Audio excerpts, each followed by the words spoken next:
बहुत बहुत स्वागत है दोस्तों आपका आज के इस मार्केट एनालिसिस के वीडियो में। चलिए दोस्तों, फ्राइडे यानी 21 जनवरी 2022 का जो डेटा आया है, एफ आई आई की जो पोजीशन आई है इसमें डेरिवेटिव्स में, उसके बेसिस पे हम एनालाइज करने की कोशिश करते हैं कि मंडे यानी 24 जनवरी को बाजार किधर जा सकता है। तो चलिए स्टार्ट करते हैं। तो आप देख सकते हो कि रिटेलर्स गए हैं, मोस्टली बुलिश गए हैं। ओवरऑल डी आई एस भी बुलिश ही गए हैं। एफ आई आई को देखें तो वो मिक्स टू बियरिश गए हैं, और प्रोज हमारे गए हैं मोस्टली बियरिश। तो चलिए अब चलते हैं और हम लोग नेट पोजीशन चेक करते हैं, उसे और डिटेल में डिकोड करने की कोशिश करते हैं कि मंडे को बाजार क्या कर सकता है। आप सब जानते ही होंगे, डाउ जोन्स देख चुके होंगे, डाउ जोन्स ने अच्छा खासा बड़ा फॉल लिया है और एस जी एक्स भी काफ़ी नीचे गिर के बंद हुआ है। मैं चाहता था कि रिलायंस के रिजल्ट्स और आई सी आई सी बैंक के रिजल्ट्स भी एक बार आ जाएं, तो उसके बाद वीडियो बनाऊं ताकि एक पूरी इन्फॉर्म्ड पिक्चर आप लोगों को दिखाई दे सके। तो आप देख सकते हो कि रिटेलर्स जो हैं हमारे वो लगभग 2000 कॉन्ट्रैक्ट सेल करके गए हैं, कुछ शॉर्ट्स क्रिएट किए उन्होंने इनफैक्ट। तो 42,000 उनके इंडेक्स फ्यूचर है, यानी थोड़ी सी पोजीशन उन्होंने अपनी लाइट करी है। और बात करते हैं हम डी आई एस की, तो डी आई एस ने कुछ शॉर्ट अच्छी क्वांटिटी में क्लोज किए हैं, जिसके चलते उनकी बाइंग आई है और वो 43,000 कॉन्ट्रैक्ट पे पहुंच चुके हैं। यानी ये भी पॉसिबल है कि जो लास्ट में रिकवरी आई वो हो सकता है कि थोड़ा सा डी आई एस के शॉर्ट्स कवरिंग साथ में प्रोज के जो लॉन्ग एडिशन, इन दोनों की वजह से हुई हो, क्योंकि प्रोज भी 5,000 कॉन्ट्रैक्ट बाय करके गए हैं। ऐसा क्यों बोल रहा हूँ? क्योंकि ऐसा इसलिए बोल रहा हूँ दोस्तों, क्योंकि एफ आई आई जो गए हैं वो लॉन्ग भी क्लोज करके गए हैं और शॉर्ट्स फ्रेश ऐड करके गए हैं। यानी उन्होंने 7,000 कॉन्ट्रैक्ट की नेट सेलिंग करी और अब वो नेट बेसिस पे शॉर्ट में आ गए हैं, जबकि कल तक उनके कॉन्ट्रैक्ट थे 6,700 लॉन्ग। तो वो बेसिकली न्यूट्रल जोन में आ गए। जनरली हमने देखा है कि जब भी यहाँ पे नंबर आता है, इसके आसपास आता है, तो एक दो दिन से ज़्यादा टिकता नहीं है, उसके बाद वो वापस से ऊपर की तरफ जाने लग जाता है। लेकिन देखते हैं इस बार ऐसा होगा कि नहीं। तो अब बात करते हैं पहले हम इंडेक्स कॉल लॉन्ग की। इंडेक्स कॉल के अंदर लॉन्ग शॉर्ट क्या बने हैं वो चेक करते हैं। तो रिटेलर 3,000 कॉल अपनी बेच के गए हैं, अब उनके पास 65,000 कॉल रह गई हैं लॉन्ग। एफ आईज ने 7,000 कॉल ऐड करी है, उन्होंने कॉल बाय भी करी है, सेल भी करी है। यानी कहीं ना कहीं वो बाइंग जरूर करके गए हैं, तो उनके पास 95,000 कॉन्ट्रैक्ट अब लॉन्ग के हो गए हैं कॉल में। यानी वो इतने भी बियरिश नहीं है। अगर बियरिश होते तो यहाँ पे ये नंबर जो है वो घटता हुआ दिखना चाहिए था आइडियली स्पीकिंग, बट वो नहीं हुआ है। कुछ ना कुछ उन्होंने कॉल बाइंग डेफिनेटली करी है, but at the same time कुछ ना कुछ तो बियरिश भी उनका है, जिसके चलते उन्होंने इंडेक्स पुट अपनी जो है वो कंटिन्यू रखी है 2,61,000 से, इनफैक्ट बढ़ा के 2,63,000 कर दी है। एट द सेम टाइम जो हमारे को जिनकी वजह से सारी परेशानी होती है, मैं सारा ब्लेम हमेशा इन पर डालता हूँ, ये इन द ग्रीड, ये ज़रूरत से ज़्यादा पुट सेलिंग जब कर देते हैं तो बाज़ार में बड़े रिएक्शंस आते हैं। जब डाउन मूव्स आते हैं तो बहुत खतरनाक आते हैं, जो कि हमें देखने को मिल रहे हैं, और वो है हमारे बब्बर शेर, यानी वो रिटेलर्स जो नेकेड पुट सेलिंग करते हैं। अगर आप कवर करके पुट सेलिंग करते हैं तो कोई दिक्कत नहीं है, बिल्कुल एब्सोल्युटली फाइन। लेकिन अगर नेकेड पुट सेलिंग करते हैं तो वो बहुत बड़ा, मेरे हिसाब से स्टॉक मार्केट के अंदर पैसा गंवाने का सबसे आसान तरीका अगर कोई है तो वो है नेकेड पुट सेलिंग करना। सो इन्होंने इतनी हैवी क्वांटिटी में कर ली, अब 3,22,000 इनकी पुट सेल हो चुकी है, तो मार्केट को ये इजीली कभी भी ऊपर नहीं जाने देंगे, ये बात तो तय है। लेकिन कंक्लूजन में जरूर और चीज़ें भी डिस्कस करेंगे। तो देखिए, लेकिन एफ आईज पुट बाय करके गए हैं, कुछ सेल करके गए हैं। ऐसा लग रहा है कि कुछ पास की पुट बाय करके थोड़ी दूर की इन्होंने सेल कर दी है वंस अगेन। तो 2,63,000 इनकी पुट्स अभी मेंटेन्ड है। स्टॉक फ्यूचर्स का डेटा देखते हैं तो स्टॉक फ्यूचर वंस अगेन देखिए, इनकी शॉर्ट सेलिंग लगातार कंटिन्यूड है। 36,000 शॉर्ट्स इन्होंने आज बनाए हैं, जो कि अपने आप में बहुत बड़ा नंबर है। एट द सेम टाइम इन्होंने बहुत अच्छी क्वांटिटी में कहीं ना कहीं लॉन्ग बनाए हैं। तो 51,000 का इनका नंबर रह गया है स्टॉक लॉन्ग के अंदर, तो जो कि पिछले काफ़ी समय का जो है one of the lowest numbers है। और स्टॉक कॉल्स के अंदर देखिए, वंस अगेन रिटेलर का बाय चालू है, स्मार्ट मनी की selling, once again put seller retailer ही है और स्मार्ट मनी उसको बाय कर रही है, और नेट पोजीशन भी इनकी यही बोल रही है। चलते हैं, हम एनएससी की साइड पर वापस आएंगे इस शीट पर कंक्लूड करने के लिए। लेकिन एनएससी से कुछ और इनपुट डेटा हमें चाहिए, जिसकी हेल्प से हम इस शीट को और फर्दर डिकोड कर सकें। तो एफ को देख सकते हैं आप, एफ ने कैश मार्केट में फिर से सेलिंग करी, और छोटी मोटी नहीं, 3,100 करोड़ की सेलिंग है। और डी का बाय, ऐसा लग रहा है डी की पॉकेट जो है अभी फिलहाल खाली हो गई है लगभग, क्योंकि उनका बाय आया सिर्फ 270 करोड़ का as compared to 3,000 crore of sale. तो यानी ऑलमोस्ट 3,000 करोड़ का बाय रिटेलर करके गया। तो रिटेलर पे बहुत पैसा, आप उसकी चिंता नहीं कीजिए, चाहे वो पुट सेलिंग का M2M पे करना हो या यहाँ पे कैश में बाइंग करनी हो, उन पे पैसा बहुत है। और डिलीवरी में टू बी ऑनेस्ट अगर बाइंग करता है कोई पोजिशनल तो दैट इज़ एब्सोल्युटली फाइन, क्योंकि जो मार्केट है वो ओवरऑल अगर लॉन्ग टर्म के लिए आप होल्ड कर सकते हो तो मार्केट हमेशा रिटर्न ही देती है। लेकिन ये जो शॉर्ट टर्म ट्रेड्स होते हैं बिना हेजिंग वाले और नेकेड पुट सेलिंग वाले, they are the scariest thing I can tell you. तो चलिए अब आते हैं निफ्टी का डेटा देखते हैं। तो निफ्टी के डेटा में आप देख सकते हो कि यहाँ पे भी लॉन्ग लिक्विडेशन बड़ा क्लियरली दिखाई दिया और अब प्रीमियम घटता हुआ दिखाई दे रहा है, साफ साफ बड़ा क्लियरली दिखाई दे रहा है कि प्रीमियम अब कम होता चला जा रहा है, क्योंकि दिन भी बहुत कम बचे हैं, बहुत ज़्यादा टाइम नहीं बचा है। एक्सपायरी 27 को है आज ऑलरेडी, अब जब मार्केट शुरू होगा तो वो 24 को स्टार्ट होगा। सो प्रीमियम सर्टेनली अब गायब ही होता हुआ दिखेगा। यहाँ पे भी लॉन्ग लिक्विडेशन दिखाई दे रहा है अच्छा खासा, और प्रीमियम हालांकि यहाँ पे सरप्राइजिंगली अभी भी थोड़ा बहुत बना हुआ है। अब चलते हैं, हम बात करते हैं निफ्टी की ऑप्शन चेन की पहले, और उसके बाद चलेंगे बैंक निफ्टी की तरफ। तो निफ्टी में देखते हैं हम लोग क्या दिख रहा है हमारे को। सो निफ्टी में कुछ थोड़ी बहुत in the money call buying है, लेकिन जो बंद हुआ है मार्केट वो 617 पे बंद हुआ है, और अगर 617 पे बंद हुआ है तो ये 600 पे जो कॉल राइटिंग है सर्टनली ये कहीं ना कहीं प्रोज ने कुछ ना कुछ कॉल राइटिंग यहाँ पे करी है। 17,700 जो है एक बड़ा रेजिस्टेंस का लेवल अभी फ़िलहाल दिखाई दे रहा है एट द मोमेंट, और 17,800 पे भी अच्छी खासी ओवरऑल भी कॉल राइटिंग है। तो ये दोनों लेवल्स पे अच्छी खासी ऑल राइटिंग है, कॉल राइटिंग है। 17,600, 700, 800 सब जगह पे कॉल राइटिंग ठीक ठाक हो रखी है। वहीं पुट्स की बात करें, और ये मोस्टली कॉल राइटिंग जो है वो प्रोज की द्वारा की गई लग रही है। पुट्स देखिए बड़ा साफ दिखाई दे रहा है कि रिटेलर्स ने क्योंकि अपनी पुट राइटिंग मेंटेन रखी है, तो ये सारी जितनी इन द मनी पुट थी रिटेलर्स की, उन्होंने स्विच करके कुछ नहीं किया, उन्होंने ये आगे कैरी फॉरवर्ड कर दी है उन पुट्स को। अपना रिस्क मैनेजमेंट कह लीजिए या कुछ भी कह लीजिए, उसको थोड़ा बहुत आगे फॉरवर्ड कर दिया है। लेकिन काफ़ी सारी उनकी जो पुट राइटिंग है वो अभी भी कंटिन्यूड है, जो कि हमारे को यहाँ पे दिखाई दे रही है in the form of overall open interest. यहाँ पे अभी भी ये जो पुट राइटर्स हैं ये सर्टेनली लॉस के अंदर ही अभी चल रहे हैं। चलिए तो सपोर्ट और रेजिस्टेंस कहाँ पे है। तो सपोर्ट दोस्तों अब 17,500 पर एक दिखाई दे रही है, जहाँ से कल भी मार्केट ने थोड़ा सा उसके नीचे नहीं सस्टेन कर रहा है, मतलब उसके आसपास से बाउंस आ रहा है। सो ये एक लेवल है जो सपोर्ट का लेवल है। अगर कल मार्केट इसके भी नीचे खुला तो 17,400 का लेवल जो है फिर वो सपोर्ट का काम करेगा, क्योंकि वहाँ पे थोड़ी सी ठीक ठाक पुट राइटिंग भी दिखाई दे रही है। ओवरऑल जो चेंज इन ओपन इंटरेस्ट में दिख रही है हमारे को, हालांकि ओवरऑल पुट राइटिंग 17,500 पे है काफ़ी सारी, लेकिन यहाँ पे थोड़ा सा इतना कॉन्फिडेंस नहीं आया राइटर्स का, जबकि 17,400 पे काफ़ी ज़्यादा सपोर्ट दिखा। अब देखते हैं हम 3 फरवरी का डेटा, 3 फेब का निफ्टी का ही डेटा देखते हैं। हमारे को कुछ खास पोजीशन यहाँ पे नहीं बनती हुई दिखाई दे रही है, तो हम चलते हैं 3 फरवरी के बाद अभी 24 फेब भी चेक कर लेंगे हम, बहुत ज़्यादा टाइम नहीं लेंगे, फटाफट चेक कर लेंगे। तो ये भी हमने चेक कर लिया, हमें कुछ खास यहाँ पे डेटा नहीं दिख रहा है। तो just to be Dabali sure हम एक बार चेक जरूर करते हैं कि भाई कोई हिडन गेम खेल रहे हो तो हम लोगों की नज़र से ना निकल जाए।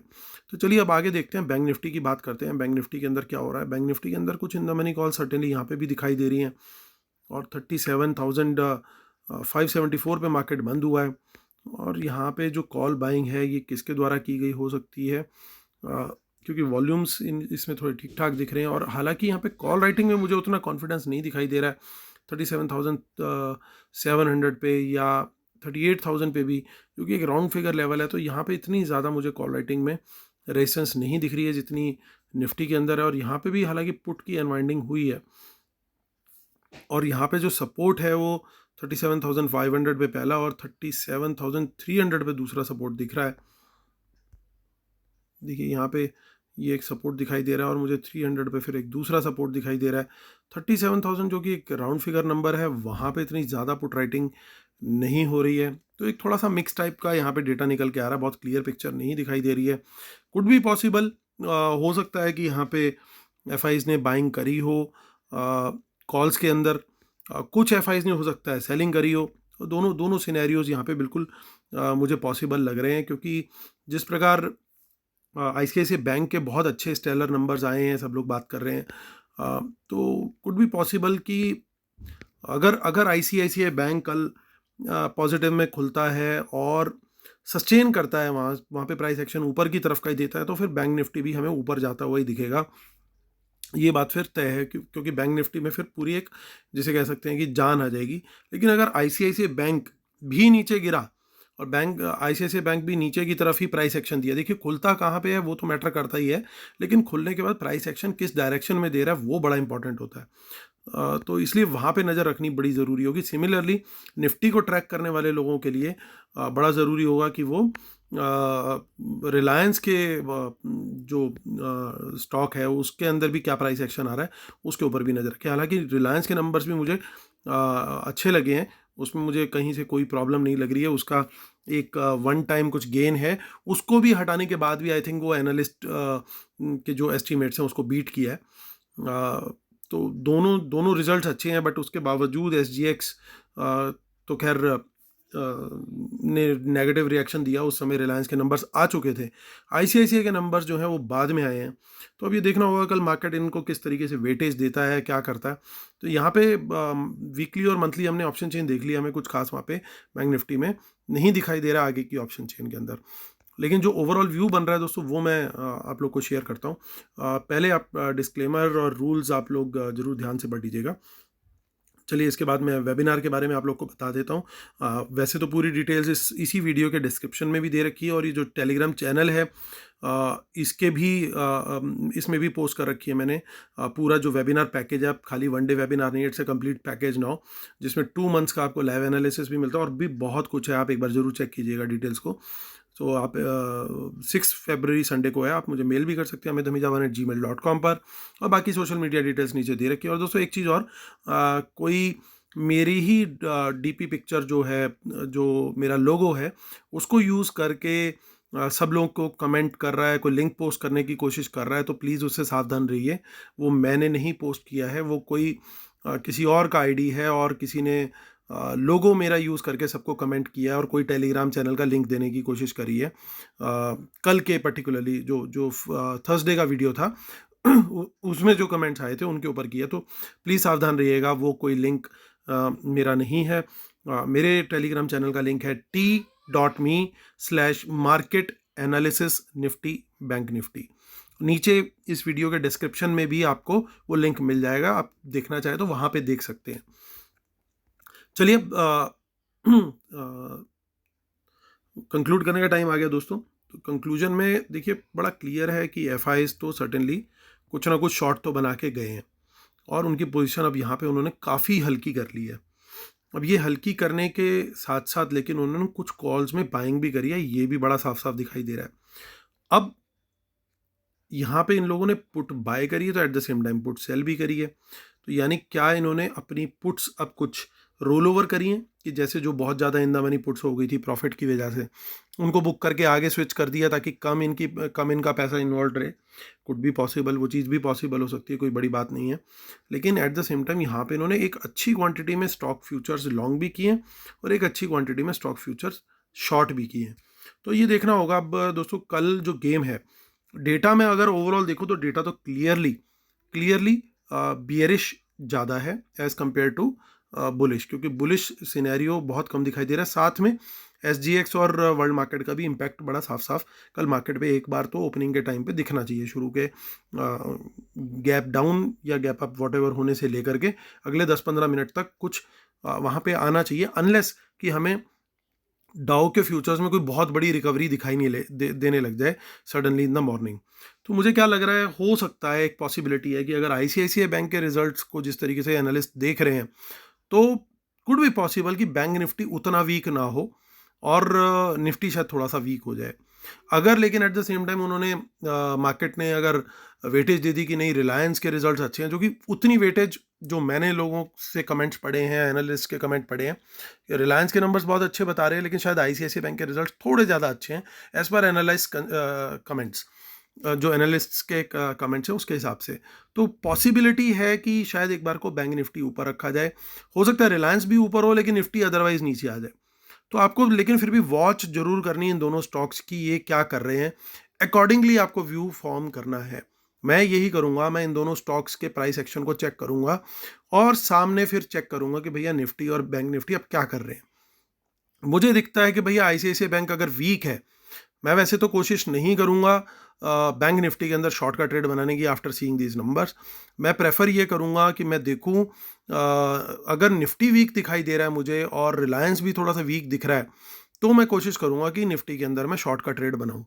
Otherwise the best strategy would be कि मैं 15 मिनट एटलीस्ट वॉच करूँ कि भैया मार्केट सेटल हो जाए और किस डायरेक्शन में जा रही है उसको चेक करूँ, क्योंकि पहले 15 मिनट में बहुत लड़ाई होने वाली है।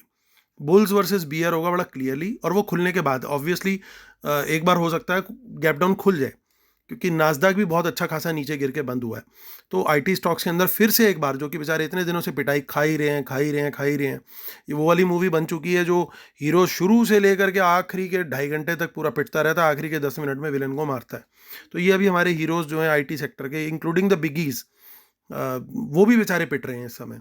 तो कल फिर हो सकता है उनका जो है शुभ मुहूर्त हो जाए और एक बार फिर उनकी ठुकाई हो जाए स्टार्टिंग में गैप डाउन के साथ ही।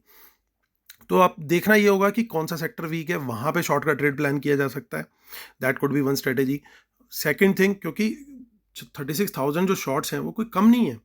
इन्होंने अगर कोई शॉर्ट बनाया है तो वो सेक्टर आराम से उसकी जो है तबीयत से, जिसे कहते हैं वॉशिंग मशीन में डाल के धुलाई की जाएगी, वो वाली धुलाई होने वाली है उस सेक्टर की। और हो सकता है एक से ज़्यादा सेक्टर भी हो, तो वो सेक्टर कौन सा वीक दिख रहा है उसको देख करके वहाँ पे स्टॉक सेलेक्ट करके वहाँ पे उनकी पिटाई की जा सकती है, जहाँ पे प्राइस एक्शन हमें दिख रहा हो कि भैया नीचे जा रहा है। So that could B one strategy. और ये इजी स्ट्रेटेजी होगी, क्योंकि अगर कोई पर्टिकुलर स्टॉक ऊपर जाता भी है लेकर के मार्केट को, तो वो सेक्टर तो पिट ही रहा होगा। तो that could be a better strategy to trade I think. और फिर अगर निफ्टी में बड़ा क्लियर कट अगर मुझे दिखता है कि भैया प्राइस एक्शन नीचे का मिल रहा है, तो मैं निफ्टी में भी शॉर्ट साइड का प्राइस एक्शन कंफर्मेशन पे ट्रेड लेने की कोशिश करूंगा। बैंक निफ्टी में थोड़ा अवॉइड करने की कोशिश करूंगा, क्योंकि ज़्यादा वाइल्ड और बहुत खतरनाक मूव्स हो जाते हैं, तो वहाँ पे लॉस होने का चांस ज़्यादा होता है जब वॉलेटिलिटी बहुत ज़्यादा हो। तो प्रेफर मैं यही करूँगा कि बैंक निफ्टी को एक दिन के लिए राम राम करते हैं और निफ्टी और रिलायंस के ऊपर थोड़ा सा फोकस करेंगे। इनफैक्ट अगर कहीं पे कोई स्टॉक्स, क्योंकि कोई पर्टिकुलर सेक्टर यहाँ पे ऊपर भी जाता हुआ दिख सकता है, तो अगर वो भी अगर दिखाई देगा तो वहाँ पे भी ट्रेड लेने की सोची जा सकती है। तो दोस्तों ये मेरी स्ट्रेटजी रहेगी, जो क्योंकि इस समय कैपिटल प्रोटेक्शन मेरी प्रायोरिटी है, गेन निकालना इज़ नॉट द प्रायोरिटी। और वॉल्यूम मैं कोशिश करूंगा कि मैं कम से कम रखूं, बहुत ज़्यादा वॉल्यूम भी नहीं रखूंगा, क्योंकि जब लड़ाई छिड़ रही हो दो बड़े पहलवानों के बीच में, तो एक पतले दुबले आदमी को जाके बीच बचाव करने की ज़रूरत नहीं है। एक गलती से आपके ऊपर पड़ गया तो उठने में जो है ना 6 महीने भी लग सकते हैं। इसलिए बेटर यही है कि अपनी कैपिटल को बचा के साइड लाइन्स पे बैठें, देख लें कि भैया क्या लड़ाई हो रही है क्या नहीं हो रहा, वो आपस में सलट लेंगे, हमें बीच में पड़ने की कोई ज़रूरत नहीं है। तो दोस्तों ये मेरी ओवरऑल स्ट्रेटेजी है, कम वॉल्यूम के साथ सेलेक्टिव सेक्टर के अंदर लॉन्ग, सेलेक्टिव सेक्टर के अंदर शॉर्ट। निफ्टी में प्राइस एक्शन कंफर्मेशन देगा, साथ में रिलायंस भी वीक हो रहा होगा तो शॉर्ट का ट्रेड प्लान करूंगा। ये मेरी बड़ी क्लियर कट स्ट्रेटेजी है। और राम राम करूंगा बैंक निफ्टी से कि भाई थोड़ा सा दूर से ही आपको नमस्ते हमारी।